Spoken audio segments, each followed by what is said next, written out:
কাল সন্ধ্যাবেলা খুশিকে নিয়ে একটু ঘুরতে বেরিয়েছিলাম। মিও আমরে দেখে মনটা একেবারে পেস্ট্রি পেস্ট্রি করে উঠলো।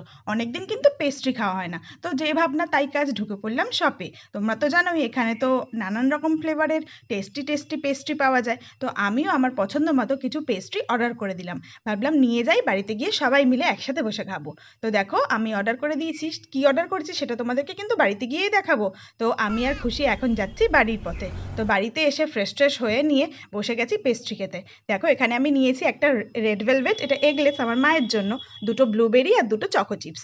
চকো চিপস আর ব্লুবেরি এই দুটো খেতে কিন্তু আমার দারুণ লাগে। দেখো মাকে এখানে মায়েরটা দিয়ে দিয়েছি, মা বসে বসে আয়েশ করে খাচ্ছে। আমিও এখানে আমার দুটো পেস্ট্রি নিয়ে নিয়েছি। অনেক দিন পর সত্যি বলছি পেস্ট্রি খাচ্ছি, মনটা খুব আনন্দে ভরে গেছে একেবারে। খুশিকে কিন্তু আজকে আমি একদমই দিইনি। তোমরা আমার মুখ দেখে বুঝতেই পারছো আমি কতটা মজা পেয়েছি। আসলে কি বলো তো, এই সমস্ত জিনিসগুলো খেতে কিন্তু আমার ভীষণ ভালো লাগে। আমি মানে ভীষণই ফাস্ট ফুড এবং বাইরের জিনিস